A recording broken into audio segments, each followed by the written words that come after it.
Բարի սիրելիներս, Տեր հայր, ինչպես հասկանալ սիրեցեք իրար պատվիրանը։ մեր Փրկիչն ասում է. սիրեցեք ձեր թշնամիներին, օրհնեցեք ձեզ անիծողներին, բարիք գործեք ձեզ ատողներին, աղոթեցեք նրանց համար, ովքեր հալածում ու չարչարում են ձեզ։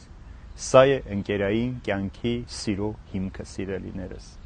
Շատ դժվար է բոլորին սիրել, բայց նրանք, ովքեր ճշմարտության են հետևում եւ ուզում են ճշմարտության մեջ լինել,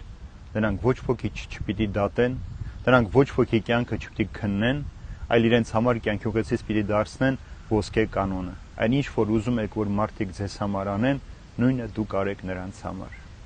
Շատ դժվար է սիրել քո թշնամուն, մեկին ով քեզ ատում է, քո վատն է ցանկանում, ամեն բան անում է, որ քո կյանքը թունավորի։ Շատ դժվար է օրհնել այն մարդկանց, ովքեր քեզ անիծում են, քեզ հայոյում են, շատ դժվար է բարի գործել նրանց հանդեպ, ովքեր միշտ վատություն են անում, եւ դժվար է աղոթել նրանց համար, ովքեր միշտ հալածում են քեզ կամ ուզում են քեզ սպանել։ Շատ դժվար է, բայց Քրիստոս խաչի վրա ասաց. Հայր, ների նրանց, որովհետեւ չգիտեն թե ինչ են անում։ Խաչողներից, նրան սպանել ցանկացողներից, նրան մատնողներից որևէ մեկը չեկավ Հիսուսից ներողություն չխնդրեց, բայց Հիսուս մտածեց նրանց փրկության մասին եւ նախապես հորից խնդրեց, որ առիթ տա, հնարավորություն տա այդ մարդկանց ապրելու համար։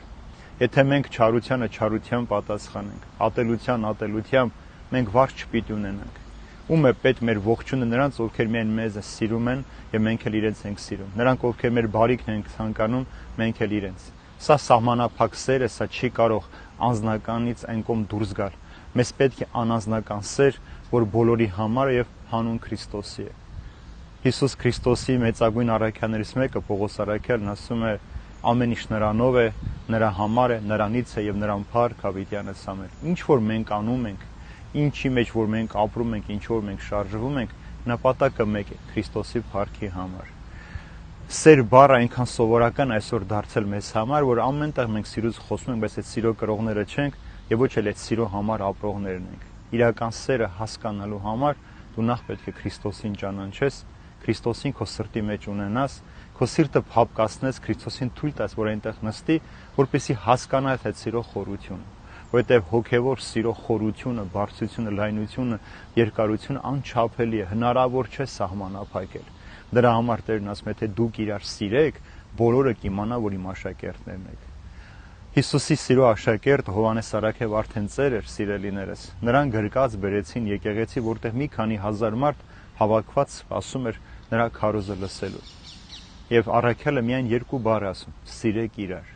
Երբ որ ասում են ինձ տարեք, բոլորը զարմացած ասում են, բա մնացածը, ասում են թե դուք իրար սիրեք, մնացած ինչ որ ես կասեմ արդեն ավելորդ է։ Եթե մենք կարողանանք սիրել, մեկս մյուսի թերությունը շտկել, մեկս մյուսին համբերել, մեկս մյուսի համար հոգ տանել, մեկս մյուսի ընկած վիճակից կարողանանք բարձրացնել, խաղաղությունը, երկնքի արքայությունը արդեն իսկ այս երկրի վրա հաստատված կլինի։ Բայց քանի մենք մեր սերը սահմանափակել ենք միայն մեզ համար, մեր սիրելիների, մեր մտերիմների համար, ամեն օր քրիստոնյաների մեջ խնդիրներ պետք է լինեն։ Ամեն օր եկեղեցու մեջ վեճեր պիտի լինեն, ուրացումներ պիտի լինեն, դավաճանություններ պիտի լինեն, մատնություններ պիտի լինեն։ Պատարագի ժամանակ մարդիկ